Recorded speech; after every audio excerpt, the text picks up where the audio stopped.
اعوذ باللہ من الشیطان الرجیم بسم اللہ الرحمن الرحیم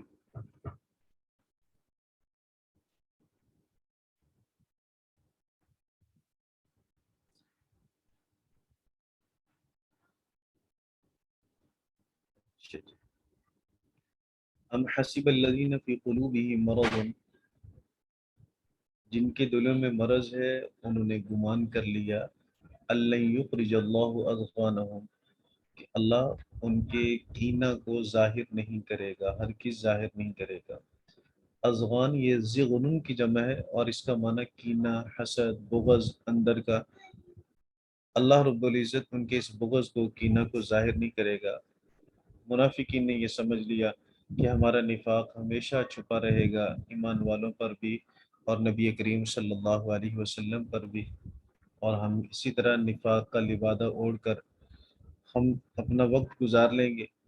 لیکن اللہ رب العزت نے ظاہر فرمایا، اور اللہ تعالیٰ نے فرمایا کہ وَلَوْ نَشَاءُ، اگر ہم چاہیں، لَأَرَيْنَا، تو ہم یقیناً دکھا دیں، لَأَرَيْنَا، ہم دکھا دیں۔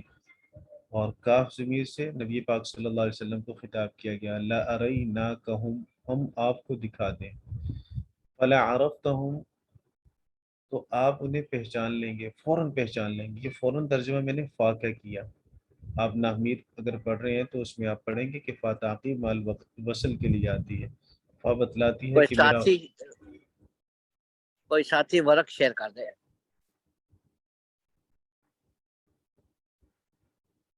جی کرتے بھی، کس نے کرنا ہے؟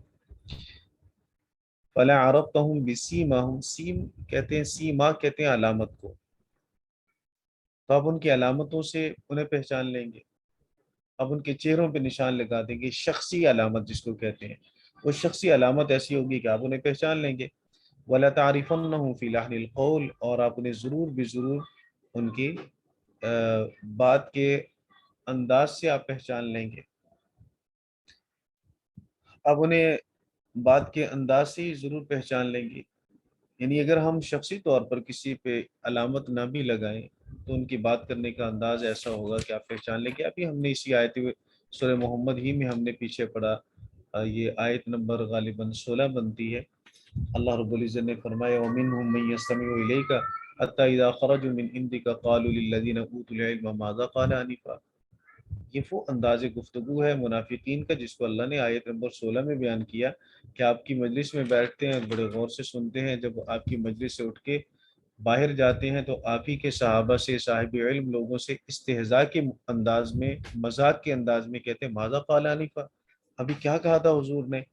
تو یہ انداز گفتگو بتلاتا ہے کہ ادب نہیں ہے، انداز گفتگو بتلاتا ہے کہ اس کی بات میں لحاظ نہیں ہے۔ حضور کا، رسول کا لحاظ کون نہیں رکھے گا، رسول اللہ صلی اللہ علیہ وسلم کا ادب کون نہیں کرے گا؟ وہی جس کے دل کے اندر نفاق ہوگا۔ لہٰذا آپ ان کی بات کرنے کے انداز سے پہچان لیں گے کہ ان کے دل میں ایمان نہیں ہے، نفاق ہے۔ واللہ یعلم اعمالکم، اللہ رب العزت تمہارے اعمال کو جانتا ہے، لہٰذا اللہ رب العزت سے اعمال کسی کے بھی مخفی نہیں ہے۔ جب اللہ اعمال کو جانتا ہے تو منافق یہ نہ سمجھے کہ یوں ہی چھپے چھپائے ہم رہیں گے، بغض اندر کا اندر ہی رہے گا۔ اللہ رب العزت تمہارے اعمال سے واقف ہے، اور جب اللہ تمہارے اعمال سے واقف ہے تو ایک دن آئے گا کہ اللہ رب العزت اس کو ظاہر کر دے گا، دنیا ہی کے اندر بھی اور آخرت میں بھی۔ پھر دنیا میں جیسے میں نے کل بھی عرض کیا تھا کہ رسول کریم صلی اللہ علیہ وسلم کو کچھ لوگوں کے نام اللہ رب العزت نے بتلائے، اس آیت کے نزول کے بعد کا واقعہ ہے وہ۔ پھر حذیفہ بن یمان رضی اللہ تعالیٰ عنہ کو حضور صلی اللہ علیہ وسلم نے وہ نام بتلائے، تو وہ منافقین کے نام تھے۔ اس کے بعد اللہ نے فرمایا وَلَنَبْلُوَنَّكُمْ حَتَّى نَعْلَمَ الْمُجَاهِدِينَ مِنْكُمْ وَالصَّابِرِينَ وَنَبْلُوَ أَخْبَارَكُمْ۔ وَلَنَبْلُوَنَّكُمْ پہ تھوڑی سی بات ہم نے پہلے بھی کی تھی، بلا یبلو اور نبلونا، اس کا معنی یہ ہوتا ہے ابتلا، یبتلی کا معنی، اور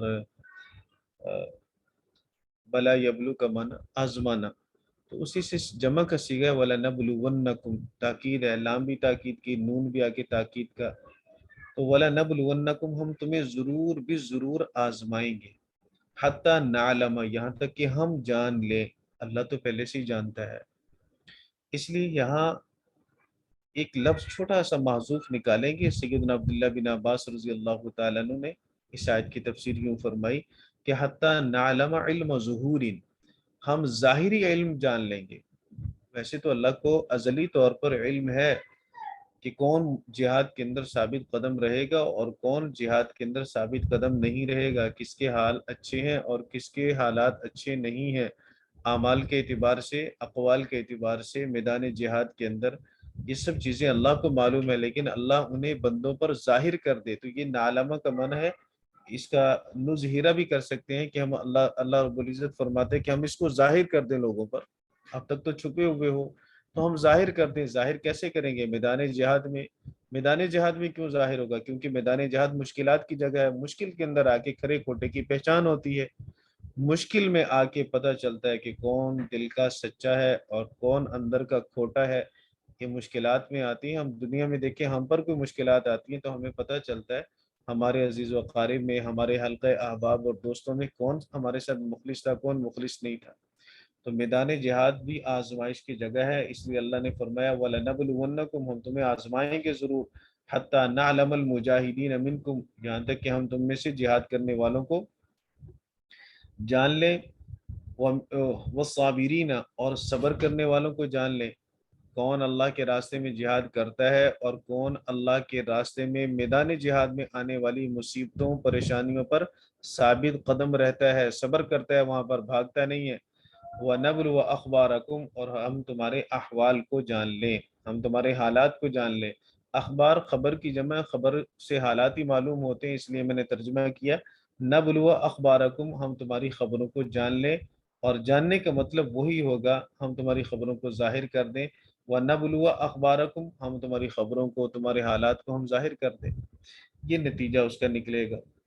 پھر اللہ نے فرمایا ان الذین کفروا، بے شک وہ لوگ جنہوں نے کفر کیا، وصدوا عن سبیل اللہ، اور انہوں نے اللہ کے راستے سے روکا، وشاقوا الرسول من بعد ما تبین لهم الہدی، اور انہوں نے رسول کی مخالفت کی۔ شاقو کا معنی انہوں نے مخالفت کی رسول کی، من بعد ما تبین لهم الہدی، ان کے لیے ہدایت کے واضح ہو جانے کے بعد، لن یضر اللہ شیئا، ہرگز وہ اللہ کا کچھ بھی نقصان نہیں کریں گے، وَسَيُحْبِطُ أَعْمَالَهُمْ، اور عنقریب اللہ ان کے اعمال کو ضائع کر دے گا۔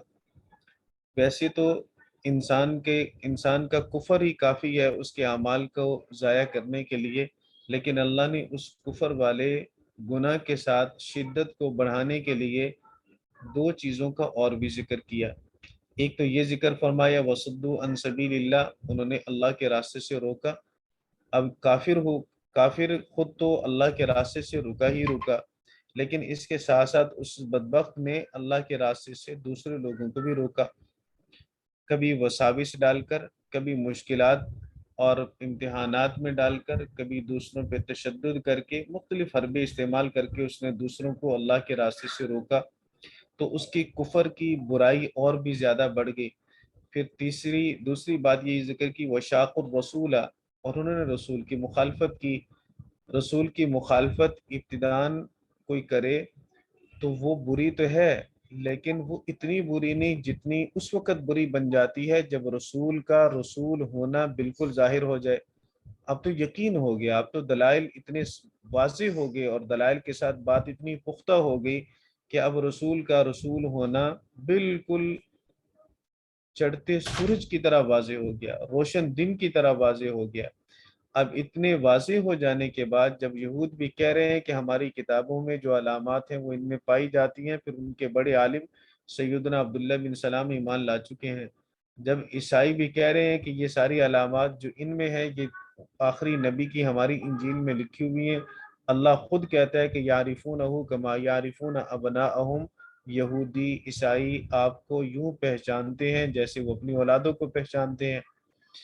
پھر مشرکین مکہ کے لیے تو کوئی اور چیز باقی رہی نہیں، وہ تو پہلے یہود و نصارہ پر علم کے اعتبار سے اعتماد کرتے تھے کہ جو یہ بات کہہ دیں گے وہ بات صحیح ہوگی کیونکہ یہ صاحب کتاب لوگ ہیں، ان کی طرف سے بھی تصدیق ہوگی۔ حضور علیہ الصلوۃ والسلام نے معجزات ایسے دکھائے جن معجزات کے ذریعے سے مشرکین مکہ کو بھی یقین کامل ہو گیا کہ نبی کریم صلی اللہ علیہ وسلم یہ اللہ کے سچے رسول ہیں، اس کے بعد مخالفت پھر کرنا، تو یہ ایسی مخالفت ہے جس سے پتہ چلتا ہے کہ صرف سوائے ضد کے اور کچھ بھی نہیں ہے۔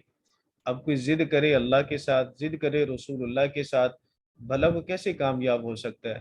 اور کوئی ضد کر کے اللہ کا نقصان کیسے کر سکتا ہے؟ ساری مخلوق اللہ کے منکر بن جائے یا اللہ کے رسول کے مخالف بن جائے تو ان کا تو کوئی نقصان نہیں ہوگا۔ سیدنا نوح علیہ السلام نے 950 سال دعوت دی، ایمان لانے والے 80 تھے، تو حضرت نوح علیہ السلام کا نقصان تو نہیں ہوا، ڈوبے وہی جنہوں نے انکار کیا۔ سیدنا صالح علیہ السلام پر ایمان لانے والوں کی تعداد تقریباً 4000 تھی، اور باقی ساری بستی ان کی کافروں کی تھی، تو ہلاک تو وہی ہوئے جو کافر تھے۔ سیدنا صالح اور ان کے ساتھی تو بچ گئے۔ سیدنا لوط علیہ السلام پر ایمان لانے والے تو چند افراد تھے گھر کے، اور باقی ساری بستی ہی کافر تھی، خود ان کی بیوی بھی کافرہ تھی۔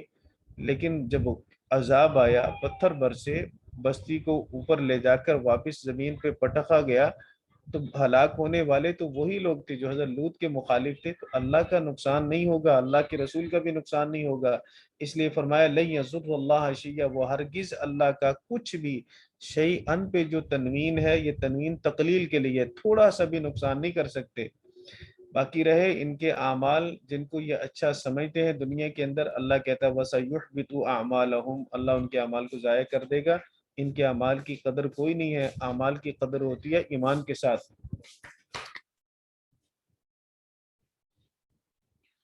اعمال کی قدر ایمان کے ساتھ ہوتی ہے۔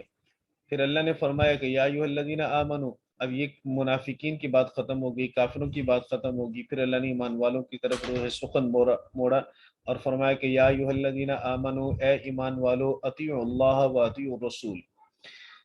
دیکھیے مولانا، یہاں ایک بات بڑی نکتے کی آپ یہ سمجھ لیں جو یاد رکھنے کے قابل ہے۔ اللہ تعالیٰ نے اطیعو کا لفظ اپنے لیے بھی استعمال کیا، اور اطیعو کا لفظ اللہ نے رسول کے لیے بھی استعمال کیا، اور جب اللہ نے اپنے لیے فرمایا تب بھی کوئی قید نہیں لگائی۔ اللہ نے فرمایا اطیعوا اللہ، اللہ کی اطاعت کرو۔ پھر اللہ نے فرمایا وَأَطِيعُوا الرَّسُولَ، رسول کی اطاعت کرو۔ یوں بھی ہو سکتا تھا، جملہ یوں بھی مکمل ہو سکتا تھا کہ یا ایھا الذین آمنوا اطیعوا اللہ ورسولہ، اے ایمان والو اللہ کی اطاعت کرو اور اس کے رسول کی اطاعت کرو، بات تو تب بھی ٹھیک تھی۔ لیکن اللہ نے اطیعو کو دوبارہ سے ذکر فرمایا، مقصد کیا ہے؟ ہمیں سبق کیا ملا؟ ہمیں اس سے مسئلہ کیا معلوم ہوا؟ ہمیں یہ بات معلوم ہوئی کہ اللہ بھی مطاع مطلق ہے اور رسول بھی مطاع مطلق ہے۔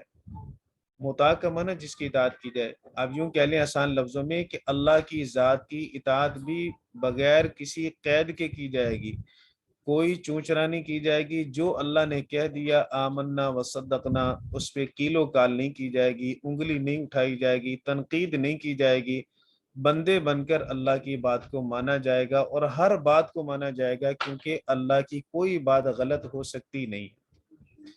خالق جو کہے گا وہ سچ ہی سچ ہوگا، خالق جو کہے گا وہ حکمت پر مبنی ہوگا، خالق جو کہے گا اس میں ہم بندوں کا فائدہ ہی ہوگا۔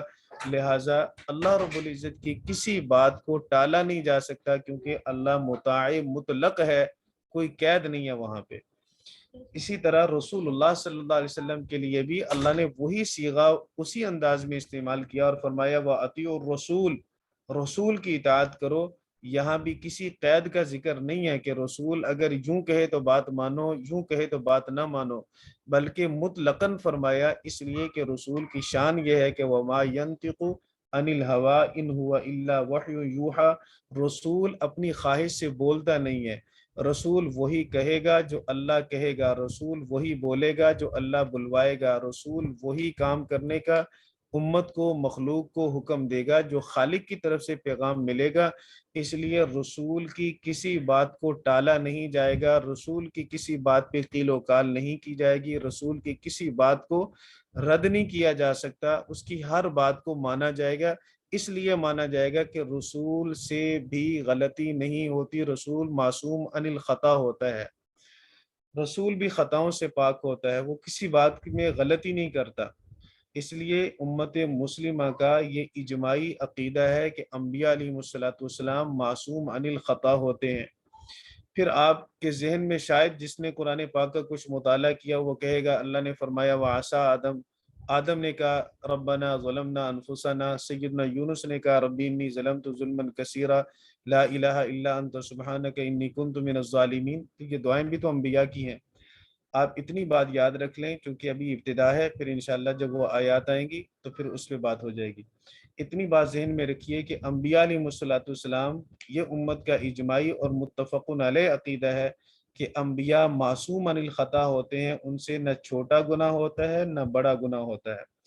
اسی لیے کہ انبیاء کو اللہ نے مقتدا بنایا، اگر ہادی ہی گناہ کرے، اگر مقتدا ہی سے غلطیاں سرزد ہوں، پھر اللہ کا یہ کہنا کس کام آئے گا کہ رسول کی اتباع کرو، جب رسول سے غلطی صادر ہو رہی ہے؟ پھر اس کا مطلب یہ کہ اللہ ہمیں کہتا ہے کہ غلطیوں کے اندر بھی رسول کی اتباع کرو، جبکہ ایسی بات ہرگز نہیں ہے۔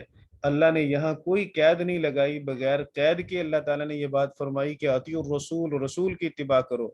لہٰذا رسول سے غلطی ہوتی ہی نہیں، تبھی تو اللہ نے فرمایا کہ اس کی اتباع کرو اور ہر بات میں کرو۔ تیسری بات اللہ نے فرمائی وَلَا تُبْطِلُوا أَعْمَالَكُمْ، اپنے اعمال کو باطل نہ کرو۔ اعمال کیسے باطل ہوں گے؟ یہ تو ایمان والوں کی بات ہے، کافروں کے اعمال تو باطل ہو رہے ہیں، ان میں تو حبط اعمال ہو رہا ہے کیونکہ کافر کے پاس کفر ہے۔ ایمان والوں کے اعمال کیسے باطل ہو رہے ہیں؟ فرمایا ایمان والوں کے اعمال اس لیے باطل ہوں گے کہ ایمان والے گناہ کر کے اعمال کو باطل کرتے ہیں۔ گناہ سے کیا ہمارا عمل باطل ہو جائے گا؟ نماز پڑھی ہے، نماز کے بعد کوئی جرم میں نے کر لیا تو اس کا مطلب میری نماز ختم ہوگی؟ نہیں، یہ مطلب نہیں ہے۔ تو لا تبطلوا اعمالکم کا مطلب کیا ہوگا؟ مطلب یہ ہے کہ گناہ کر کے اپنے اعمال کو باطل نہ کرو۔ ایک تفسیر اس آیت کی یہ ہے۔ تو پھر اس آیت کی تفسیر تھوڑا ہم کھولیں گے، واضح کریں گے، تو مطلب یہ بنے گا کہ گناہ کرو گے، قیامت والے دن تمہاری نیکیاں تھوڑی، اعمال سیئہ برے اعمال زیادہ ہوگے، تو پھر اس صورت میں تمہارے لیے جہنم کا فیصلہ ہوگا، جنت کا نہیں ہوگا۔ تو اس کا مطلب یہ تم نے اعمال صالحہ کی برکت کو ضائع کر دیا، باطل کر دیا۔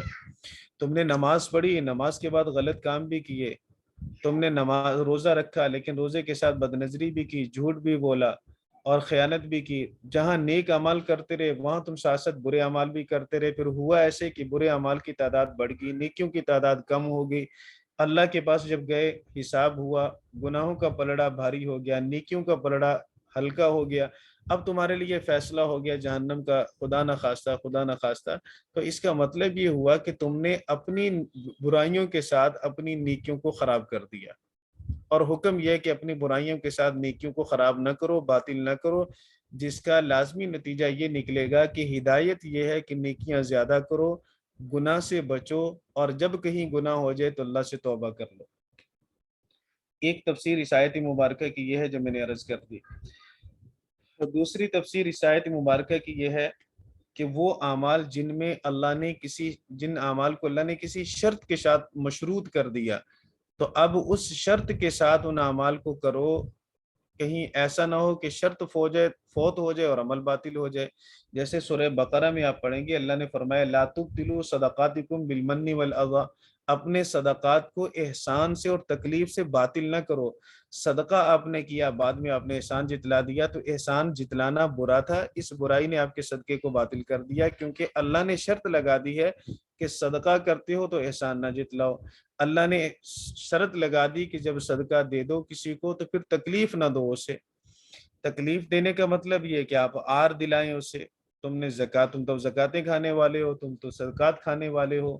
اللہ کے بندے، آپ نے دیا اپنا فریضہ ادا کرنے کے لیے، اور اللہ رب العزت کا اللہ تعالیٰ کی طرف سے عائد کردہ اس واجب کو ادا کیا آپ نے۔ جو جس نے لیا اس نے تو آپ کا اس کا تو آپ کو شکریہ ادا کرنا چاہیے تھا کہ یہ میرا فرض ادا کرنے کا ذریعہ بنا، لیکن آپ نے اسے آر دلائی، آپ نے اسے تکلیف دلائی، آپ نے احسان جتلا دیا، تو آپ نے اپنی نیکی باطل کر دی۔ اسی طرح باقی سارے اعمال کے اندر اخلاص شرط ہے، ریاکاری سے ہمیں منع کیا گیا۔ تو جب ریاکاری سے ہمیں منع کیا گیا، اخلاص شرط ہے، تو اگر کاموں کے اندر اخلاص نہیں ہوگا تو یہ وہ برائی ہے جو ہمارے عمل کو باطل کر دے گی۔ نماز بڑی اعلیٰ ترین نیکی ہے، لیکن اسی نیکی کے اندر کوئی ریاکاری کرنا شروع کر دے، دکھلاوے کے لیے پڑھے، تو یہ یہ عمل اس کو باطل کر دے گا، نماز کو۔ تو یہ دوسری تفسیر اس آیت مبارکہ کی یہ ہوگی۔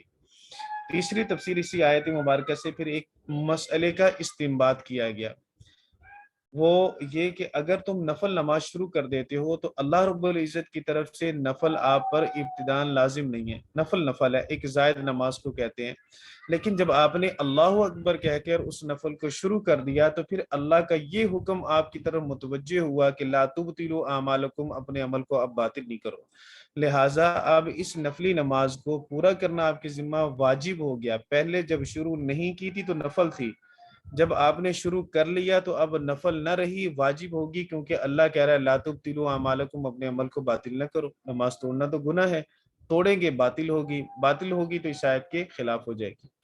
روزہ آپ نے جب تک نہیں شروع کیا، نفلی روزہ نفلی ہے، لیکن جب آپ نے شروع کر لیا تو اللہ کا یہ حکم اب آپ کی طرف متوجہ ہوگا اور کہے گا کہ لا تبطلوا اعمالکم، اپنے اعمال کو باطل نہیں کرو، اب اس کو پورا کرو۔ اگر آپ نے توڑ دیا نماز، اگر آپ نے توڑ دی تو اس کو لوٹانا، اس کی قضا کرنا آپ کے ذمہ لازم اور ضروری ہو جائے گا۔ ان الذین کفروا، بے شک وہ لوگ جنہوں نے کفر کیا، وصدوا عن سبیل اللہ، اور انہوں نے اللہ کے راستے سے روکا، ثم ماتوا، پھر وہ مر گئے، یعنی کفر کی حالت میں مر گئے، جیسے بدر کے اندر قتل ہونے والے کافر، یا آج کے زمانہ میں کوئی بھی کافر ہے کفر پہ مر جائے، وہم کفار، اس حال میں کہ وہ کافر ہی ہیں، فلن یغفر اللہ لہم، اللہ ہرگز ان کی بخشش نہیں کرے گا، یہ اللہ کا طے شدہ فیصلہ ہے کہ اللہ کافر کی بخشش نہیں کرے گا۔ فلا تہنوا وتدعوا الی السلم، اب یہ اس آیت مبارکہ میں اللہ رب العزت نے ارشاد فرمایا کہ ولا تہنوا، کمزور نہ بنو، ایمان والوں کو خطاب ہے، کیا ایمان والوں کمزور نہ بنو، وتدعوا الی السلم، کمزور بنو گے تو نتیجہ کیا نکلے گا، تم سلامتی کی طرف، صلح کی طرف تم بلاؤ گے۔ کافر کے ساتھ آپ کی مخاصمت ہے، کافر کے ساتھ آپ کی جنگ ہے، پھر ہوا یوں کہ آپ کے دل کے اندر بزدلی آ گئی، آپ کے دل کے اندر کمزوری آ گئی، تو جب آپ کے دل میں کمزوری آئے گی، بھلے آپ کے پاس ایٹم بم بھی ہے، لیکن ایٹم بم چلانے کے لیے بھی تو ایسی انگلی چاہیے جس انگلی کو حرکت دینے کے لیے ایک مضبوط دل آپ کے پاس ہو۔ آپ کے دل کے اندر کمزوری ہے، آپ بٹن ہی نہیں دبا سکتے، آپ اس کو چلا ہی نہیں سکتے، آپ پھر صلح صفائی کے راستے ڈھونڈتے ہیں۔ تو صلح صفائی آپ کافر سے کر رہے ہو، اللہ کہہ رہا ہے کہ کافر سے صلح نہیں ہے آپ کی، فلا تہنوا، کمزوری مت دکھاؤ، کمزور نہ بنو، وتدعوا الی السلم، کمزور بنو گے تو پھر دوسرا نتیجہ اللہ نے فرمایا کہ فلا، اس کے اوپر بھی لا داخل ہے کیونکہ یہ بھی نہیں کا صیغہ، دونوں ایک ہی نہیں، دونوں نہیں کے صیغے ہیں۔ فلا تہنوا، کمزور نہ بنو، ولا تدعوا، یہ لا محذوف ہے، آیت کے اندر لا محذوف ہے، وتدعوا الی السلم، اور سلامتی کی طرف، صلح کی طرف نہ بلاؤ، وانتم الاعلون، تم ہی غالب ہو، تم ہی غالب ہو۔ یہ میں نے ترجمہ اس لیے کیا کہ آپ آگے پڑھیں گے انشاءاللہ نحو کے اندر کہ مبتدا اور خبر جب دونوں معرفہ ہوتے ہیں تو پھر فائدہ حصر کا ہوتا ہے، کلام میں تاکید آ جاتی ہے۔ اب اس کو آسان لفظوں میں یوں سمجھ لیجئے کہ اللہ رب العزت نے اس آیت مبارکہ میں ہماری رہنمائی یہ فرمائی کہ اگر تمہارا توکل اللہ پر ہے، بھروسہ اللہ پر ہے، بھلے اسباب کم ہیں، افرادی قوت آپ کی کم ہے، دل آپ کا مضبوط ہے اور مضبوط ہے اللہ کے ساتھ، تو یاد رکھو آپ ہی غالب رہو گے، اب آپ کو کافروں کے ساتھ صلح کرنے کی ضرورت نہیں ہے۔ کافر اس صلح کے پیغام کو کمزوری سمجھے گا، کافر کو کمزوری مت دکھاؤ اپنی۔ میدان غزوہ بدر ہے، مسلمانوں کی تعداد 313 ہے، مقابلے میں آنے والے 1000 ہیں، ان کے پاس 700 اونٹ اور 100 گھوڑے ہیں، مسلمانوں کے پاس صرف 2 گھوڑے ہیں اور چند ایک اونٹ ہیں، ہاتھوں میں 2 یا 3 افراد کے تلواریں ہیں، اور مسلمان جنگ فرون حرب سے واقف نہیں ہے، جنگ کبھی لڑی نہیں بیچاروں نے، پہلی جنگ ہے یہ، تو مکہ سے مارے کھاتے ہوئے ہجرت کر کے مدینہ آئے ہیں، انہوں نے کب کہیں ٹریننگ کی، کوئی جنگی مشقیں کی ہوں، کچھ بھی ایسا نہیں کیا، خالی ہاتھ، یہ تو ایک تجارتی قافلے کا پیچھا کرنے کے لیے نکلے تھے، اسلحہ لے کر تو آئے ہی نہیں تھے، لیکن اللہ پر بھروسہ کامل تھا، اللہ رب العزت پر اعتماد کامل تھا، دل میں کمزوری نہیں تھی، ہاتھ پہ تلوار نہیں ہے، تب بھی حضور کے فرمان پر لبیک کہا کہ یا رسول اللہ ہم لڑیں گے۔ انہوں نے یہ نہیں کہا کہ اللہ کے رسول ہمارے پاس وہ اسلحہ نہیں ہے، ہمارے مقابلے میں آنے والے 3 گنا بڑا لشکر ہے، ہمارے پاس لشکر نہیں، وہ سارے جنگیں کئی کی لڑ چکے ہیں، ان کے پاس جنگ لڑنے کا تجربہ ہے، ہمارے پاس وہ تجربہ بھی نہیں ہے، کوئی انہوں نے بہانہ نہیں لگایا۔ اللہ کے رسول نے فرمایا لڑنا ہے تو انہوں نے کہا لڑیں گے۔ کس بھروسے پہ لڑیں گے؟ اللہ کے بھروسے پہ لڑیں گے۔ پھر تاریخ نے دیکھا، زمین نے دیکھا، آسمان نے دیکھا کہ غالب 313 آئے، 1000 بھاگے، 70 ان کے قتل ہوئے، مسلمان خالی ہاتھ ہو کر بھی ان پر غالب رہے۔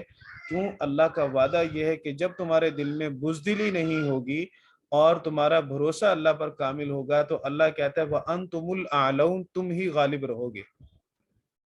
لیکن ہم سورہ انفال کے اندر، سورہ انفال میں آگے آئے گا، اللہ رب سورہ انفال اس میں آئے گی 10ویں پارے، 9ویں 10ویں پارے میں اللہ رب العزت نے اس آیت مبارکہ میں نبی کریم صلی اللہ علیہ وسلم کو یہ حکم دیا کہ آپ کفار سے صلح کر سکتے ہیں، اس میں صلح کی اجازت دی گئی ہے۔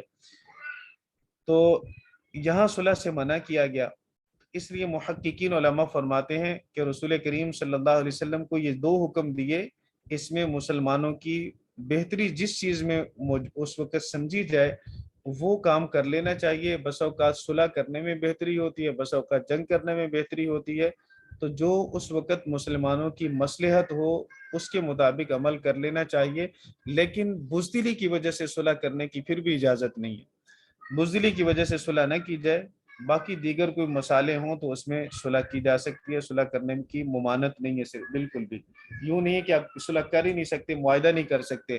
ہمارے آقا صلی اللہ علیہ وسلم نے حدیبیہ کے مقام پر مشرکین مکہ سے صلح کی ہے، معاہدہ کیا، جنگ بندی کی ہے، لیکن اس کی بنیاد بزدلی نہیں تھی۔ تو رسول کریم صلی اللہ علیہ وسلم نے ایسا عمل کیا، لہٰذا دونوں جائز ہیں، راستے دونوں ہمارے پاس موجود ہیں، اس میں اسلام اور اہل اسلام کی خیر خواہی کو دیکھا جائے گا۔ واللہ معکم، اللہ تمہارے ساتھ ہے۔ جب اللہ تمہارے ساتھ ہے تو تمہیں ڈر کس چیز کا، پریشانی کس چیز کی؟ وَلَن يَتِرَكُمْ أَعْمَالَكُمْ، ہرگز اللہ تمہارے اعمال میں کمی نہیں کرے گا، تمہارے اعمال اللہ رب العزت پورے ہی رکھے گا۔ میدان جنگ کے اندر بھی تمہیں تمہارے کسی عمل سے، تمہارے اجر سے محروم نہیں کیا جائے گا، ہر عمل کا اللہ تعالیٰ کی طرف سے اجر دیا جائے گا۔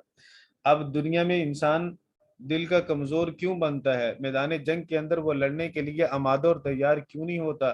اس لیے کہ دنیا میں بڑا اچھا گھر بنایا، دنیا کے اندر بڑا پیسہ جمع کیا، اب میدان جنگ میں جاؤں گا، وہاں قتل ہو جاؤں، زخمی ہو جاؤں، ہاتھ پاؤں ٹوٹے، پھر پیچھے والا مال کون کھائے گا؟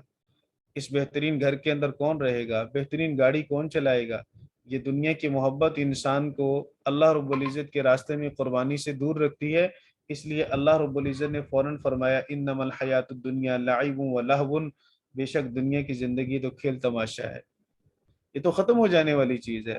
لائب کھیل ہے، لہو تماشا ہے، بالکل جیسے کھیل اور تماشے کی کوئی حقیقت نہیں ہوتی اور تھوڑے وقت کے لیے ہوتا ہے اور اس کے بعد ختم، اسی طرح دنیا بھی تھوڑے وقت کے لیے ختم ہو جائے گی۔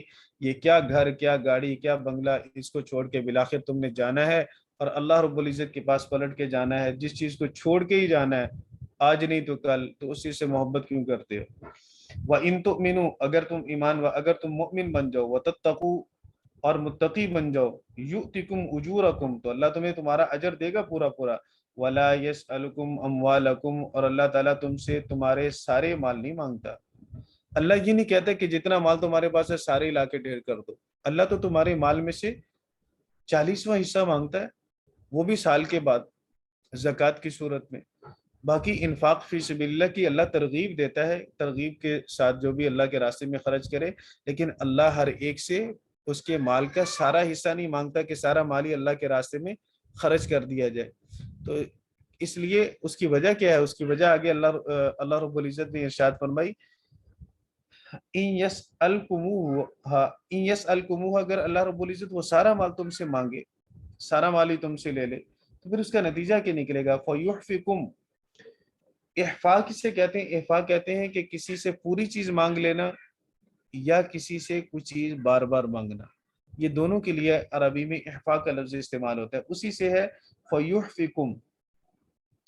اگر تو وہ اللہ تعالیٰ تم سے مطالبہ کرے، پھر تم سے اصرار بھی کرے اس مطالبہ کے اندر، یا وہ چیز پوری کی پوری اللہ تعالیٰ مانگ لے، دونوں ترجمے ٹھیک ہیں، پوری کی پوری چیز مانگ لے یا یوں کہہ لیں کہ اللہ اصرار کے ساتھ بار بار مانگے، تو تب خلو، تم بخل کرو گے۔ انسان کی خاصیت ہے نا، انسان بار بار مانگنے والے سے اکتا جاتا ہے، تو اگر اللہ تعالیٰ تم سے بار بار مطالبہ کرے تو تم اکتا جاؤ گے، بخل کرو گے۔ اللہ اس لیے بار بار مطالبہ نہیں کرتا، اللہ کہتا ہے سال گزر جائے پھر جا کے تم نے زکوٰۃ دینی ہے، اس کی بھی بہت ساری شرائط ہیں، نصاب ہونا چاہیے اور نصاب نامی ہونا چاہیے، وہ باب الزکوٰۃ کے اندر آپ پڑھیں گے انشاءاللہ۔ وَيُخْرِجْ أَضْغَانَكُمْ، یہاں بھی مولانا لفظ وہی ہے، لیکن چونکہ یہ بات ہو رہی ہے ایمان والوں کے ساتھ، اس لیے یہاں کینہ، حسد، بغض وہ ترجمہ نہیں کریں گے، یہاں اسی ماقبل کے مناسب ترجمہ کریں گے کہ وَيُخْرِجْ أَضْغَانَكُمْ، اللہ تمہاری طبعی ناگواری کو ظاہر کرتے، اس لیے کہ ایمان والا کوئی بھی اللہ رب العزت سے تو بغض نہیں رکھے گا، بغض رکھے گا تو مومن کیسے بنے گا؟ اس لیے حسد بھی نہیں کرے گا کسی سے، خاص طور پر چونکہ معاملہ تو اللہ کا ہے، مانگ اللہ رہا ہے، تو حسد کس بات پہ کرے گا، کس سے کرے گا؟ تو لازمی طور پر اس کا ترجمہ کریں گے طبعی ناگواری، کہ ایک بندے سے جب کوئی بار بار چیز مانگی جائے، عقلی طور پر وہ دے بھی رہا ہو کہ میرے اللہ نے مانگی ہے، لیکن طبیعت سے انسان مجبور ہوتا ہے، اور اندر کی جو طبی ناگواری ہے وہ کبھی زبان پر آ جاتی ہے۔ تو اللہ نے فرمایا کہ اللہ یہ نہیں چاہتا کہ تم سے بار بار مانگے، بار بار مطالبہ کرے، اور پھر اندر کی جو طبی ناگواری ہے وہ تمہاری ظاہر ہو جائے، اللہ اس چیز کو ظاہر نہیں کرنا چاہتا۔ ہاں انتم، تم، ہاں اولائی تدعون، تم بلائے جاتے ہو، لتنفقوا فی سبیل اللہ، تاکہ تم خرچ کرو اللہ کے راستے میں، فمنکم من یبخل، تو تم میں سے بعض وہ ہوتے ہیں جو بخل کرتے ہیں، ومن یبخل فانما یبخل عن نفسہ، جو بخل کرے گا تو بے شک اس کا بخل اس کے اپنے نفس سے ہوگا، وہ اپنی ذات کے اندر کنجوسی کرے گا، اپنی جان کے ساتھ ہی بخل کرے گا، اس لیے کہ جب وہ خرچ کرے گا تو اس کے خرچ کا فائدہ بھی تو اسی کو ہوگا، اور اللہ رب العزت اس پر اس کو اجر دے گا۔ مولانا صاحب تو نہیں آگے زیادہ طالبین والے؟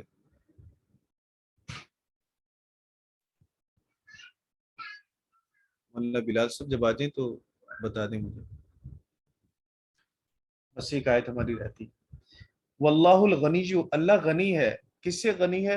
اللہ تمہارے خرچوں سے، نفقات سے غنی ہے، اللہ کو کوئی پرواہ نہیں تم خرچ کرتے ہو یا نہیں کرتے ہو، اس چیز کا اللہ کو کوئی پرواہ نہیں ہے، پرواہ تو وہ کرے جس کے پاس خزانوں کی کمی ہو، اللہ کے پاس تو زمین و آسمان کے سارے خزانے موجود ہیں، پھر کس کو ضرورت ہے؟ اللہ کہتا ہے وَأَنْتُمُ الْفُقَرَاء، تم ہی فقیر ہو، تم ہی محتاج ہو، اللہ محتاج نہیں ہے، لہٰذا تم خرچ کر کے بھی محتاج ہو، اللہ خرچ کروا کے بھی محتاج نہیں ہے۔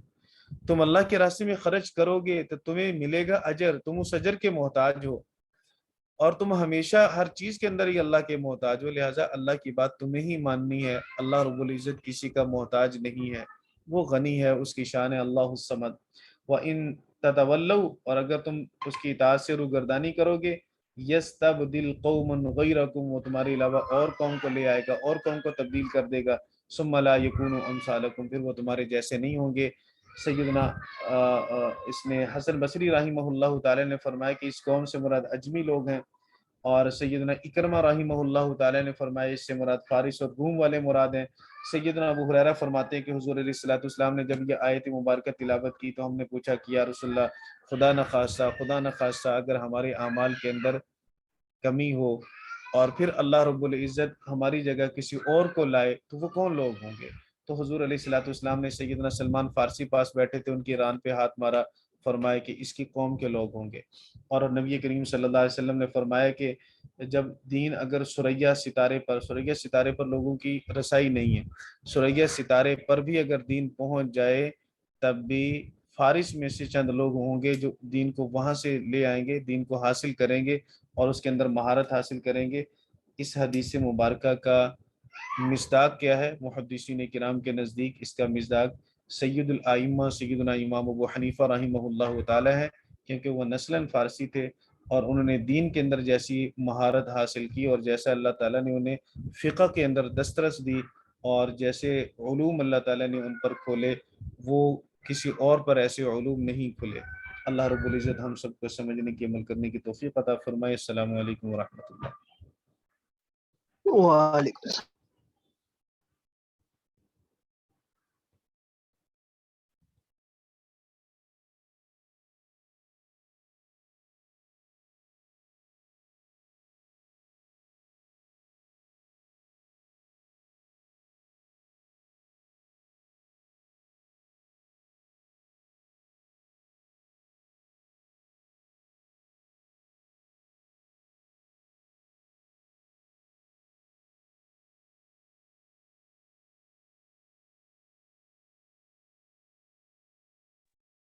السلام علیکم ورحمۃ اللہ وبرکاتہ۔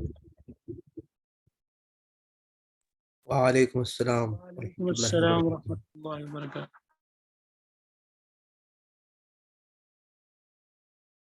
کیا حال چال ہے؟ ٹھیک ٹھاک ہو؟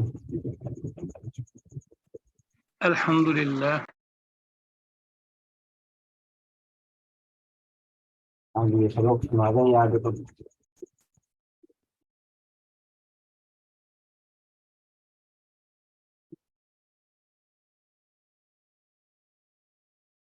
غیر متمکن کتنی قسموں ہوں؟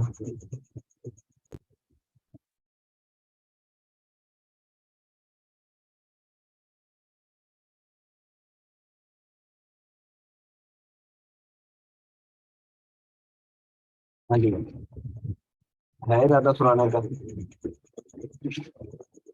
آواز مجھے ٹھیک نہیں آ رہی یا سب کو؟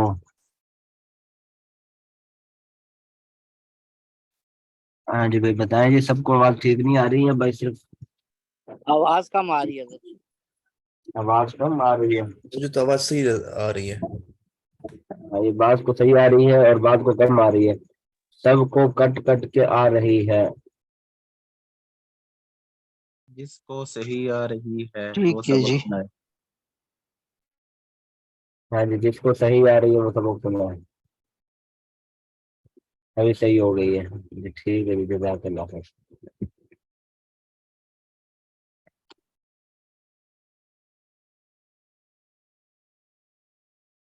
اس میں غیر متمکن یا مبنی کی 8 قسمیں ہیں، ہاں جی، جس میں ایک مضمرات پڑی تھی. یہ 8 قسمیں دوبارہ یاد کی ہیں؟ نہیں. کوشش کرنے 8 قسمیں جو ہے نا وہ زبانی یاد ہونی چاہیے. مضمرات، اسماء موصولہ، اسماء اشارہ، وہ ساری جو ہے نا وہ زبانی اس کو. مضمرات 5 قسمیں یاد کی ہیں اس کی. مضمرات کی 5 قسمیں کون کون سے ہیں؟ مرفوع متصل، مرفوع منفصل، اور منصوب متصل، منصوب متصل، منفصل. منفصل، اور ایک اور ہے مجرور. اچھا، یہ تو آپ سمجھتے ہیں نا، مرفوع کسے کہتے ہیں، منصوب کسے کہتے ہیں، مجرور کسے کہتے ہیں، اس لیے تو آپ کو سمجھ آ گئی ہے نا. جی، فاعل جو ضمیر جو فعل سے ملی ہو. مطلب نہیں، وہ تو ٹھیک ہے، لیکن خالی مرفوع پوچھ رہا ہوں، ضمیر نہیں پوچھ رہا. خالی جی، مرفوع تو پتہ نا کسے کہتے ہیں، مرفوع، مرفوع، مرفوع منصوب، مجرور. مرفوع مرفوع جس پر ضمہ ہو، منصوب جو فتحہ ہو، اور مجرور جس پر جر ہو، زیر. ہاں، میں نے آپ سے کہا تھا کہ یہ تو آپ کو سمجھانے کے لیے بات کہی تھی، جس پر ضمہ ہو یہ حالت مرفوع ہوتی ہے. ضمہ تو بسا اوقات وہ ضمہ کے ساتھ آ جاتا ہے، بسا اوقات جو ہے وہ جب مبنی ہوگا تو وہ پھر ضمہ تو نہیں آئے گا، پھر تو وہ اپنی حالت پہ برقرار رہے گا، پھر آپ وہ کیسے اس کو مرفوع کریں گے؟ پھر مرفوع تو ہوگا لیکن اس کے اوپر ضمہ نہیں ہوگا. جب مبنی ہو گیا یا پھر جو ہے کوئی اور قسم آ گئی تو اس میں پھر ضمہ تو نہیں آ سکتا. اس کی جو اپنی حالت ہوگی تو وہ اس کی اپنی حالت ہی رہے گی، تو اس کے اوپر ضمہ کیسے آئے گا؟ تو اس لیے یہ مرفوع حالت کو بولتے ہیں. ضمہ والی بات بھی تھوڑی بہت اگر دیکھی جائے تو ایک اعتبار سے ٹھیک بھی ہے، لیکن یہ مکمل جو ہے درست بات نہیں ہے، کیونکہ مبنی کے اوپر جو ہے نا وہ پھر ضمہ نہیں آئے گا، پھر وہ جو ہے نا حالت مرفوع ہوگی. مرفوع، اب آپ آگے مرفوعات کی قسمیں پڑھیں گے. مرفوعات میں کون کون سی چیزیں ہیں؟ تو ان میں جو ہے 3 ہی حالتیں ہوتی ہیں، یا تو مرفوع کی حالت ہوتی ہے، یا منصوب ہوتی ہے، یا مجرور ہوتی ہے. مرفوع جس کے اوپر ضمہ ہو یا اس کی حالت مرفوع ہو، وہ مرفوع کی حالتیں جو ہے وہاں آپ پڑھیں گے 8 حالتیں ہیں جتنی بھی ہیں. تو فاعل جو ہے یہ مرفوع ہوتا ہے. منصوب جو ہے اس کی حالتیں کتنی ہیں؟ مفعول، سارے کے سارے مفعول جو جتنے بھی ہیں، مفعول بھی، مفعول لہو، مفعول ماؤ، مفعول فی، جتنے بھی مفعول ہیں یہ سارے کے سارے منصوب ہوتے ہیں. اس کے علاوہ بھی کچھ اور منصوبات ہیں، تو مجرور اسی طرح. اب یہ ضمیر جو ہے، یہ ضمیر جو انہوں نے بتایا ہے کہ مرفوع متصل، مرفوع منفصل، یعنی کہ یہاں اب ضمیر جو ہے یہ مرفوع بنے گی، حالت ترکیب کے اندر مرفوع بنے گی، کیونکہ یہ فاعل بن رہی ہے، اور فاعل جو ہے وہ مرفوع ہوتا ہے. جیسے ضرب تو، اب اس کے اندر جو ضمیر ہے وہ فاعل ہے، کام کرنے والی. ضرب تو یعنی کہ میں نے کام کیا، کام کرنے والی وہ ضمیر ہے. ضرب نہ، ہم نے جو ہے وہ مارا. اب یہاں ہم جو ہے یہ فاعل ہے، یہ فاعل بن رہا ہے نا، کام کرنے والے کو فاعل بولتے ہیں. ضربتا تو نے مارا. اب تو جو ہے یہ ضمیر فاعل کی ہے اور مرفوع بن رہی ہے. اسی طرح جو ہے یہ نیچے انا میں، نحن ہم، انت آپ، انتما یہ ساری یہ مرفوع ہیں. اب صفحہ چینج کریں، اگلا صفحہ کھولیں.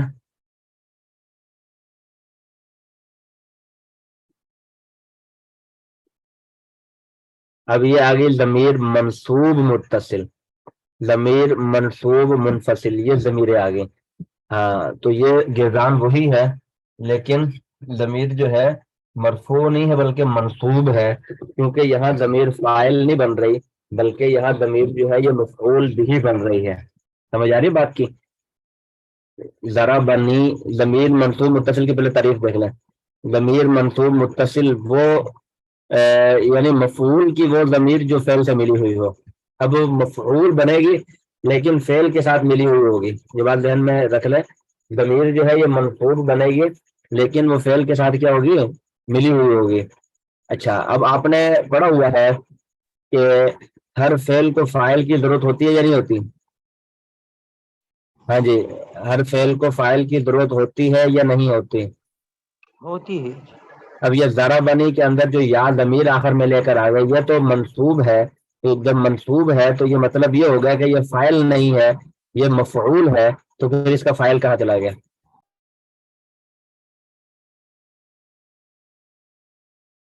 ہاں جی، اس کا فاعل کہاں چلا گیا؟ ہے جناب آپ کے پاس؟ بھائی اس کا فاعل جو ہے اس کے اندر پوشیدہ ہے. اس کا فاعل جو ہے وہ اس کے اندر کیا ہے وہ ہم اس کو ابھی بتاتے ہیں کیسا پوشیدہ. جب اس کا ترجمہ کریں گے تو آپ کو ساری بات سمجھ میں آ جائے گی. ترجمے کے اندر جو ہے نا بات سمجھ میں آ جاتی ہے. تو اس کا فاعل جو ہے وہ اس کے اندر پوشیدہ ہے اور یہ آخر میں جو یا ضمیر ہے، یہ ضمیر جو ہے یہ منصوب ہے مفعول بھی ہونے کی وجہ سے. اب اس کا ترجمہ بڑھے گا زارا با نی. نون جو ہے یہ وقایا کا اس کو بولا جاتا ہے. متکلم کے صیغے کے اندر نون کا کوئی معنی نہیں ہوتا. جب یا ضمیر جو ہے منصوب متصل کی لگاتے ہیں تو اس کے ساتھ نون وقایا کا اس کا اضافہ کر دیتے ہیں. تو یہ زارا با آپ نے گردان پڑھی ہوئی ہے یا نہیں پڑھی ہوئی؟ زارا با، ذرا با، ذرا با، ذرا بو، ذرا بت، ذرا بتا. اب یہ ذرا با آگے نی علیحدہ ہے، ذرا با علیحدہ ہے. اب یہ ذرا با آپ نے گردان پڑھی ہوئی ہے تو ذرا با کا معنی کیا ہے؟ ہاں جی بولیں، ساتھ ساتھ بولتے جائے تو آپ کو انشاءاللہ. ذرا با کا معنی کیا ہے؟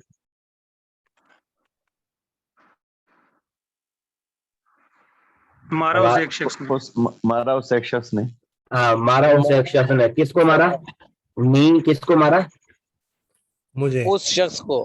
مجھے یا متکلم کیا نا یا ہاں مجھے مارا اس نے مجھے. اب مجھے جو ہے یہ مفعول بن رہا ہے، اس نے جو ہے یہ فاعل بن رہا ہے. مارنے والا میں نہیں ہوں بلکہ مارنے والا وہ ہے. تو اس لیے ضرب فعل اس کے اندر ضمیر جو ہے ہوا ضمیر اس کے اندر وہ اس کا فاعل، کیونکہ ہوا کا مطلب ہوتا ہے وہ.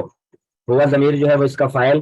نون جو ہے یہ وقایا کا اس کو بولا جاتا ہے. یہ جب میں آپ کو بتایا متکلم کے صیغے کے ساتھ جب مفعول کی ضمیر لگے گی منصوب کی تو یہ جو ہے نون وقایا کا یہ اس کا کوئی معنی نہیں ہوتا. یہ سمجھ لے اضافی ہوتا ہے. تو یہ جملے کو درست کرنے کے لیے ہوتا ہے، جملے کی پہچان کے لیے ہوتا ہے. تو یہ صرف متکلم کے اندر ہی لگتا ہے اور کسی صیغے کے اندر جو ہے وہ اضافی لفظ نہیں آئے گا. تو ضربہ یہ آپ کو پتہ چل گیا. اور آخر میں جو ہے نی کا نون جو ہے زائد ہو گیا، آخر میں آ گیا یا. اب یا کا ترجمہ ہوتا ہے مجھے، میرا یا مجھے. یا کا عربی کے اندر ترجمہ ہوتا ہے میرا یا مجھے. مارا اس نے مجھے. اسی طرح جو ہے یہ ضربا نا ضربا وہی بات ہو گئی. ضربا مارا اس نے. نا نون الف زبر نا، یہ نا جو ہے اس کا مطلب کیا ہوتا ہے؟ ہمیں. مارا اس ایک آدمی نے ہم سب کو. اسی طرح زارا باکا مارا اس نے آپ کو. زارا باکو مارا اس نے آپ دونوں کو. زارا باکم مارا اس نے. یہ اس نے جو ہے یہ ضمیر جو ہے یہ فاعل ہے جو اس کے اندر پوشیدہ ہے جو نظر نہیں آ رہی. اور جو یہاں ضمیر نظر آ رہی ہے آپ کو کما اور کا اور کی، یہ ساری ضمیریں جو نظر آ رہی ہیں یہ منصوب کی ضمیر ہے، یہ مفعول بن رہی ہے. اور آپ دیکھیں یہ ہر حال میں اس کا اعراب نہیں بدل رہا، منصوب تو ہے لیکن اس کے اوپر زبر نہیں آ رہی. پیچھے والی ضمیر جو مرفوع تو تھی لیکن اس کے اوپر پیش نہیں تھی. یہ ضمیر چونکہ مبنی ہے، آپ نے پڑھا وہ مبنی کا آخر بدلتا نہیں ہے. اب اگر کوئی پوچھے ضرب نا کے اندر جو نا ہے، نا یہ مرفوع ہے منصوب ہے یا مجرور ہے، کوئی سے آپ یہ پوچھ لے تو آپ نے اس کو فوراً جواب دینا ہے یہ منصوب ہے. کیوں منصوب ہے؟ کیونکہ یہ تو مفعول بھی بن رہا ہے. مفعول بھی جو ہے یہ منصوبات کے اندر آپ پڑھیں گے تو انشاءاللہ اس کے اندر پھر بات واضح ہو جائے گی. یہ ساری باتیں جو ہے منصوبات کے اندر واضح ہو جائیں گی. تو یہ منصوب ہے کیوں ہے؟ کیونکہ یہ مفعول بھی ہے. تو اور اس کا اعراب جو ہے یہ مبنی ہے. ہر حال میں اس کا اعراب جو ہے وہ برقرار ایک ہی حالت میں رہتا ہے, اعراب تبدیل نہیں ہوتا. تو اسی طرح ضربا کا مارا اس نے آپ کو, ضربکما مارا اس نے آپ دونوں کو, ضربکم اس نے مارا آپ سب کو, ضربکی اس نے مارا آپ ایک عورت کو, ضربکما اس نے آپ دونوں عورتوں کو مارا, ضربکن اس نے آپ سب عورتوں کو مارا, ضربہو اس نے اس کو مارا, اس نے اس کو مارا. سمجھ آئے گی؟ یہ بولنا چاہ رہے ہو عمر فاروق بھائی؟ کیا بولنا چاہ رہے عثمان فاروق کی؟ جی جی استاد جی. ہاں کچھ پوچھنا چاہ رہے ہیں؟ مائک بار بار آپ کو کھل جاتا ہے. میں نے کہا کوئی سوال؟ اچھا وہ خود بخود کھل جاتا ہے. چلے میں نے کہا کوئی سوال نہ پوچھ رہا ہو اس لیے پوچھ لو, تو چلے کوئی مسئلہ نہیں. اچھا ضربہو اس نے اس کو مارا, ضربہما اس نے ان دونوں کو مارا, ضربہم اس نے اس سب کو مارا, ضربہا اس نے اس ایک عورت کو مارا, ضربہما اس نے اس دو عورتوں کو مارا, ضربہن اس نے ان سب عورتوں کو مارا. تو یہ جتنے بھی ضمیریں آخر میں آ رہی ہیں, پہلے سیغے میں دیکھیں ضربانی کے اندر یا ضمیر ہے, دوسرے کے اندر دیکھیں نا, نون الف نا جو ہے یہ ضمیر ہے.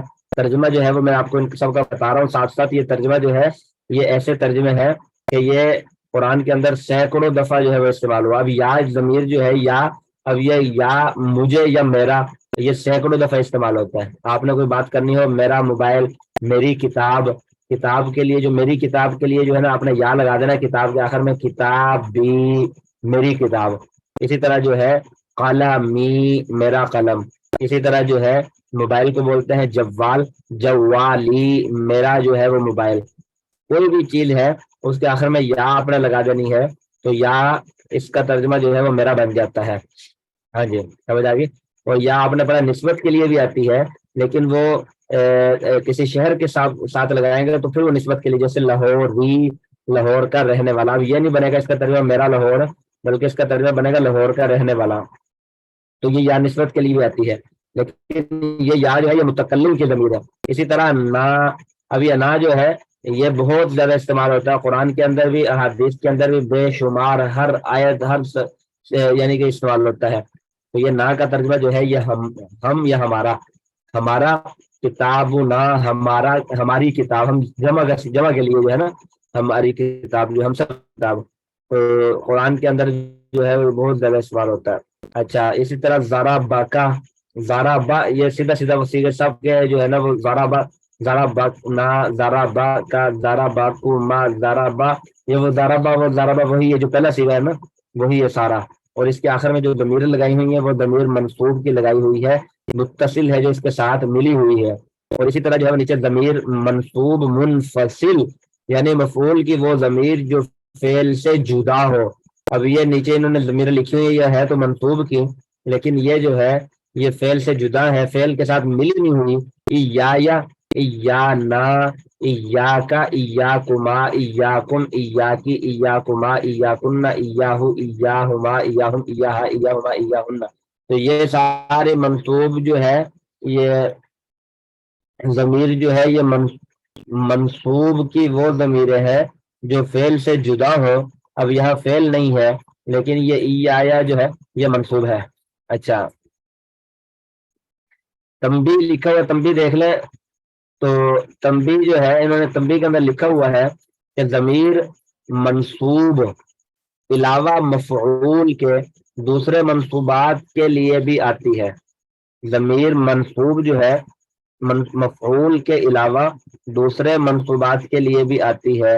یہاں آسانی کے لیے صرف مفعول کا ذکر کر دیا گیا ہے. مطلب اس کا کیا ہے؟ مطلب اس کا یہ ہے کہ منصوبات جو ہے وہ کتنے ہیں منصوبات.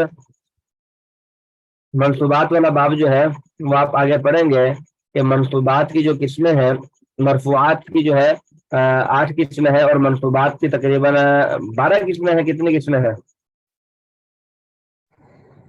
8. مرفوعات ہے نا 8 ہے, یہ مرفوعات 8 ہے, اور منصوبات جو ہے وہ 12 ہے. منصوبات جو 12 ہیں اس کے اندر جو ہے وہ مفعول بھی ہے، مفعول مطلق ہے. یہ میں منصوبات آپ کو آگے پڑھیں گے آپ صفحہ نمبر 40 کے اوپر. تو مفعول بھی، مفعول مطلق، مفعول لہو، مفعول معہ، مفعول فیہ. تو اسی طرح جو ہے یہ منصوبات کے اندر پھر حال بھی آتا ہے، تمیز بھی آتا ہے، ان اور اس کی اخوات کا اسم بھی آتا ہے، ما ولا کی خبر بھی آتی ہے، لائق برائے نفی جنس کا اسم بھی آتا ہے، کانا کی خبر بھی آتی ہے، مستثنا بھی آتا ہے. تو یہ ساری جو ہے نا یہ 12 کے 12 منصوب اور ان کی تعریفیں ہم پڑھیں گے.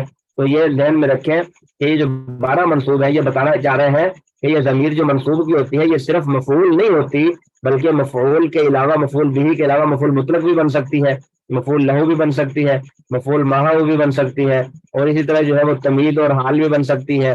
یہ صرف یہ نہ سمجھے کہ یہ ضمیر جو مفعول کی ہے یہ صرف اور صرف جو ہے یہ مفعول بن سکتی ہے، بلکہ مفعول نہیں، دوسرے جو منصوبات ہیں مفعول بھی تو یہ ایک منصوب ہے نا، اس کے علاوہ 11 اور منصوبات بھی ہے. تو یہ فرمانا چاہ رہے ہیں کہ مفعول بھی کے علاوہ جو 11 اور منصوبات ہیں تو یہ ضمیر جو ہے منصوب کی یہ ان کے لیے بھی آتی ہے.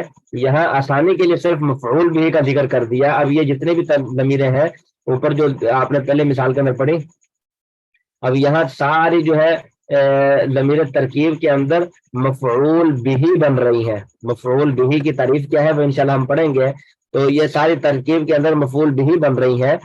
تو یہ آسانی کے لیے مثال ہوئی. اگر وہ 11 کے 11 12 کے 12 منصوبات کی مثال دیتے تو اس کے لیے کوئی 4-5 صفحے درکار تھے اور یہ بات جو ہے وہ مثالیں ہی مثالیں ہو جاتی. اس لیے انہوں نے وہاں مثالیں نہیں دی، لیکن یہ اصول بتا دیا کہ دوسرے منصوبات کے لیے بھی آتی ہیں.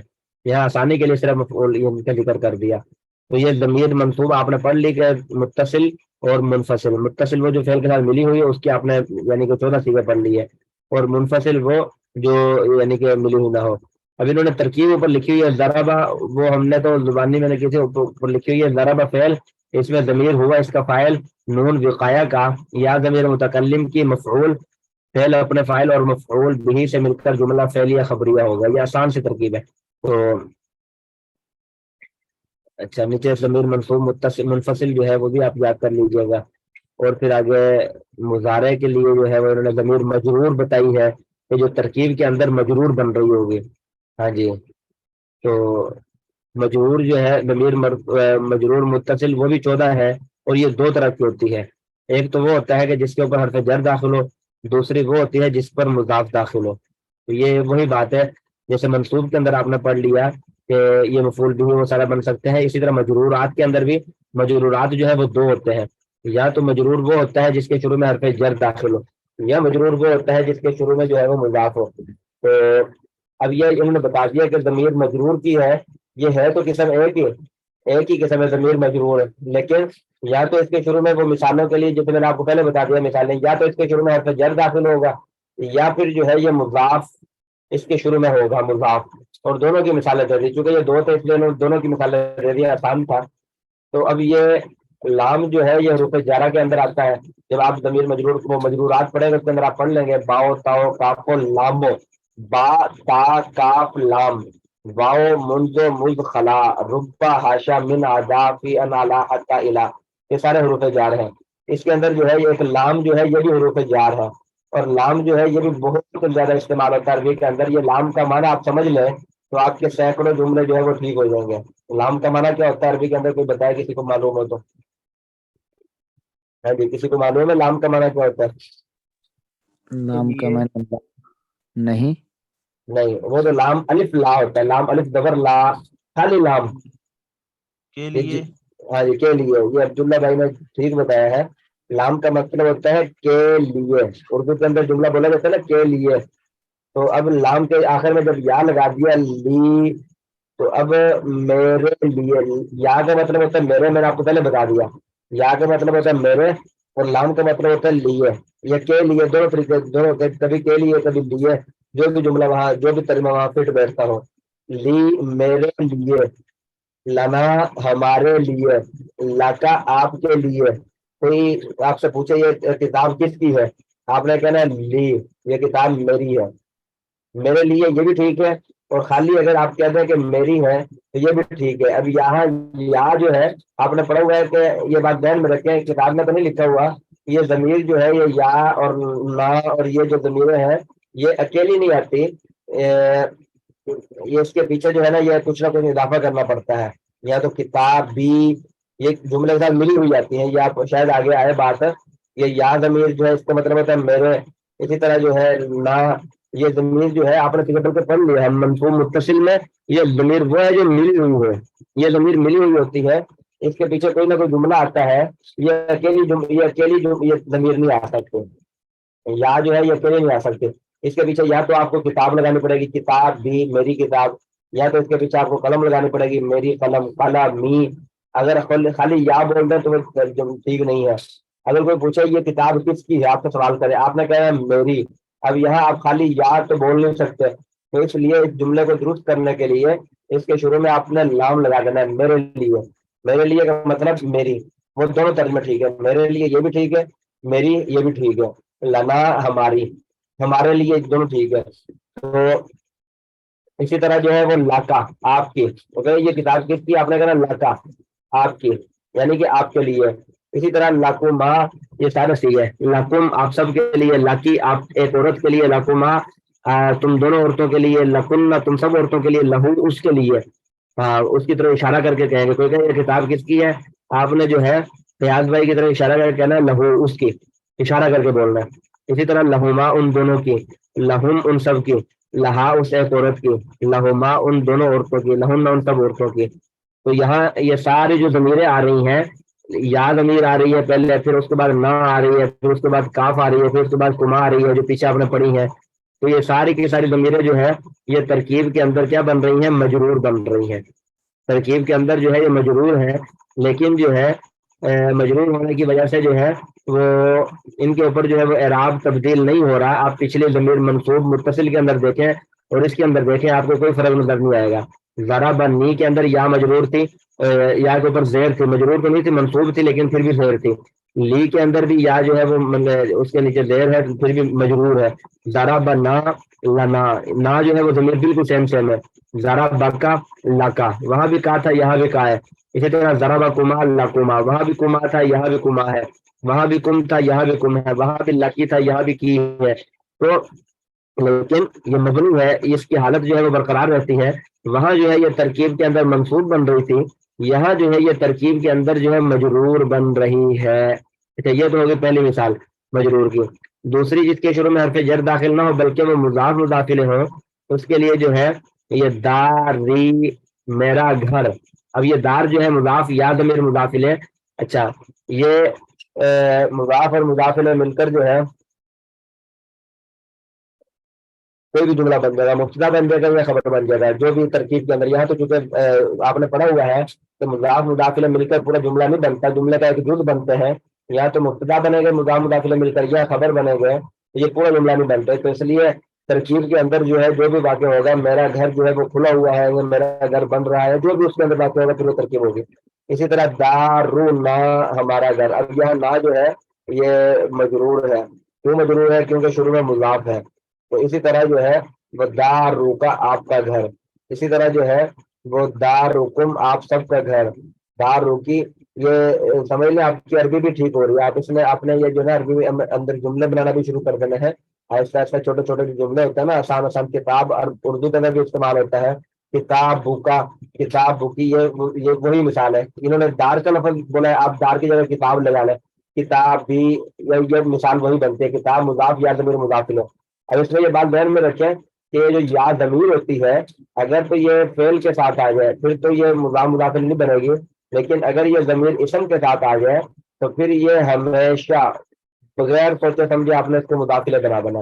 اس کے پہلے والا جو جملہ ہوگا اس کو آپ نے مضاف بنا دینا ہے، اس کے ساتھ جو یعنی کہ ضمیر کو آپ نے مداخلے بنا دینا. جیسے پیچھے آپ نے پڑھا لاکا لی. اب لی کے اندر لام جو ہے وہ حروف، بالکل وہاں جو ہے حروف بناؤ اسم کے اندر لام حروف جار، یا ضمیر جو ہے مجرور، وہاں مجرور بنے گی. لیکن جب اسم آ گیا شروع میں تو آپ نے بغیر سوچے سمجھے جو ہے وہ اس کو مضاف بنا دینا. داری، دار مضاف یا ضمیر مداخلے، مضاف مداخلے مل کر مبتدا خبر جو بھی. دار رونا، دار مضاف، نا ضمیر مداخلے، مضاف مداخلے مل کر جو بھی. کیونکہ اس کے ترجمے کے اندر آپ نے پڑھا تھا مضاف مداخلے کے ترجمے کے اندر را رے ری کا کے کی یہ آتا ہے. اب یہاں جو ہے نا میرا گھر، آپ کا گھر، اس کا گھر، یہ کا کے کی آ رہا ہے، کہیں را رے ری آ رہا ہے. تو یہ وہ جو ہے نا مضاف مداخلے ہی بنتے ہیں ترکیب کے اندر. تو سمجھ آ گئی ان کی یہ ساری، یہ جو ہے اسی طرح جو ہے یہ 14 کے 14 سیگے ہیں یہ ضمیر مجرور کو. ہاں جی، کوئی بات سمجھ نہ آئی ہو تو پوچھنا ابھی سے.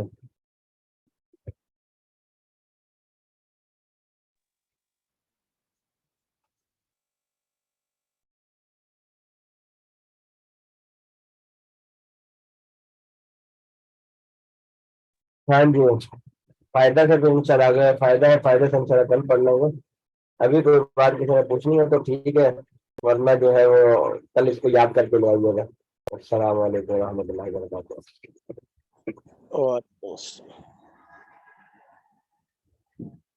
السلام علیکم ورحمۃ اللہ وبرکاتہ. وعلیکم السلام ورحمۃ اللہ وبرکاتہ. وعلیکم السلام ورحمۃ اللہ وبرکاتہ. اچھا بھائی، کل جو حدیث پڑھی تھی آپ حضرات نے سنی تھی کہ نہیں؟ جی سنی تھی. جو تفصیل بتائی تھی تکبر کے بارے میں. جی تفصیل بتائی تھی، پھر اس کے بعد ڈسکنیکٹ ہو گیا تھا نیٹ. تکبر کا حل بتایا تھا کہ تکبر کس چیز سے ختم تکبر ہوتا ہے. جی سلام کرنے سے. ہاں بالکل، یہ تو ساری باتیں آپ کو پتہ ہے، میں نے کہا پتہ نہیں.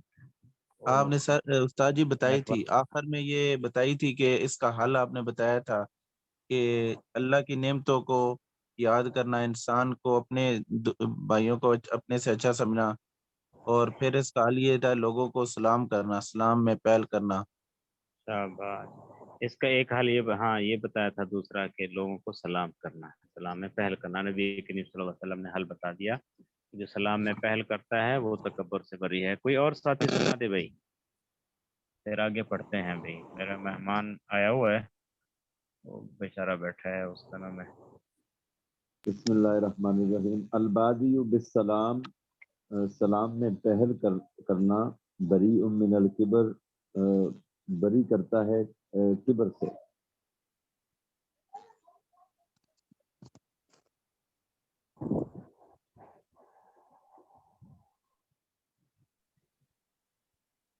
اچھا جی. السلام علیکم استاد جی. کیبر کی جو 3 اقسام بتائی تھی اس کی پہلی قسم کائنڈلی بتا دیجیے دوبارہ.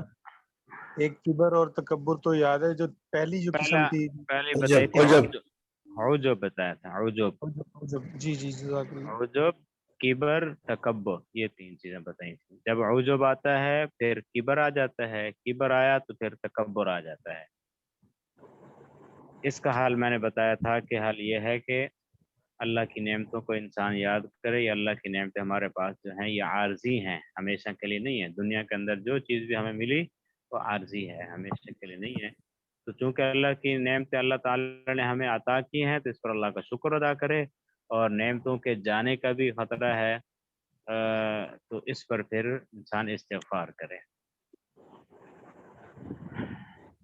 دیکھیے، اور دوسرا حال نبی کریم صلی اللہ علیہ وسلم نے خود بتا دیا، البادئ بالسلام بری من الکبر، سلام میں پہل کرنے والا یہ تکبر سے بری ہے. دیکھیے جی، نحمدہ ونصلی علی رسولہ الکریم، اما بعد، الدنیا سجن المؤمن و جنت الکافر.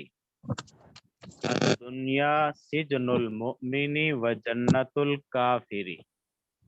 الدنیا سجن المؤمن و جنت الکافر. الدنیا سے مراد دنیا ہے، یہ جو ہم جس میں رہ رہے ہیں. سجن کا معنی ہے قید خانہ. سجن قید خانے کو کہتے ہیں. المؤمن، مومن مراد ہے ایمان والا.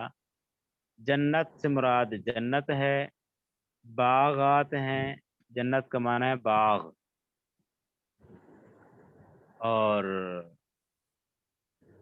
اسی طرح کافر سے مراد کافر ہے کہ جو کلمہ نہیں پڑھتا، اللہ کی نعمتوں کا انکار کرنے والا، قرآن کا انکار کرنے والا، حق کا انکار کرنے والا، نبی کریم صلی اللہ علیہ وسلم پر ایمان نہ لانے والا، یہ کافر ہے. قرآن کا انکار کرنے والا یہ کافر ہے. اللہ کی نعمتوں کا انکار کرنے والا کافر. اب ذرا ترجمہ دیکھیے، الدنیا سجن المؤمن و جنت الکافر. دنیا مومن کا قید خانہ ہے وجنت الکافر، اور کافر کی جنت ہے۔ دنیا مومن کا قید خانہ ہے اور کافر کی جنت ہے۔ یہ کیا میسج آ رہا ہے؟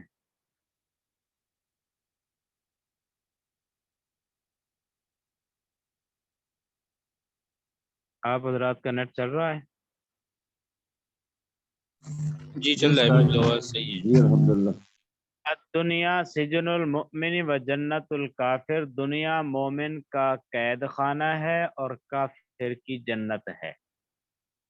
یہ اس کا ترجمہ ہے اور لفظی معنی ہے۔ مومن، دنیا مومن کے لیے قید خانہ ہے اور کافر کے لیے جنت ہے۔ اس کا کیا مطلب ہے؟ اس کا مطلب یہ ہے، ایک تو اس کا مطلب یہ ہے کہ جس طرح قید خانے کے اندر انسان اپنی مرضی کی زندگی نہیں گزار سکتا، ہر معاملہ اس کے سپرد ہوتا ہے جس نے اس کو قید کیا ہے، جیل میں ڈالا ہے۔ قیدی اپنی آزادانہ زندگی نہیں گزار سکتا، اپنی مرضی سے زندگی نہیں گزار سکتا۔ اسی طرح ایمان والا ہے، یہ دنیا کے اندر رہ کر اپنی مرضی کی زندگی نہیں گزار سکتا، بلکہ اس ایمان والے کا ہر معاملہ اللہ کے سپرد ہے۔ یہ انسان اپنے ہر معاملے کو اللہ کے حکم کے سامنے رکھتے ہوئے اللہ کے حکم کو مانتا ہوا نظر آتا ہے۔ اسی طرح ایک مطلب تو یہ ہو گیا کہ جیسے قیدی جیل کے اندر اپنی مرضی کی زندگی نہیں گزار سکتا، اسی طرح ایمان والا بھی آزاد ہو کر اپنی مرضی کی زندگی نہیں گزار سکتا، بلکہ اس کا ہر معاملہ اللہ کے سپرد ہے۔ یہ انسان ایمان والا اپنے معاملے کو اللہ کے حکم کے سامنے رکھتے ہوئے زندگی گزارتا ہے۔ ایک تو مطلب یہ ہو گیا۔ دوسرا مطلب یہ ہے کہ جس طرح جیل کے اندر قیدی کا دل نہیں لگتا اور اس جیل کو اپنا گھر بھی نہیں سمجھتا، اسی طرح جو ایمان والا ہے، اس ایمان والے کا دل دنیا کے اندر نہیں لگتا اور نہ ہی دنیا کو اپنا گھر بنایا ہوا ہوتا ہے۔ ایمان والے کا دل دنیا میں نہیں لگتا اور نہ ہی دنیا کو اپنا گھر بنایا ہوا ہے۔ اس کا دل وہاں لگتا ہے جہاں جنت اس کے انتظار میں ہے، وہاں کی نعمتیں ہمیشہ کی جو اس کو ملیں گی، حوریں ملیں گی، جس کا 70 جوڑے جس نے پہنے ہوئے ہوں گے، ریشم کے جوڑے ہوں گے اور خوشبو ہوگی ہر طرف سے، 70 حوریں ملیں گی۔ عامہ کلاس والے تحفوں کو ہر ایک کو 70 حور، تو تیری مزے ہوں گے پھر تمہارے۔ تو سارے شادی شدہ ہو تم ہوئے یا کوئی غیر شادی شدہ ہے؟ اس کا مطلب ہے سارے شادی شدہ ہیں، کوئی بولا نہیں ہے۔ ہاں مطلب ہے سارے شادی شدہ بیٹھے۔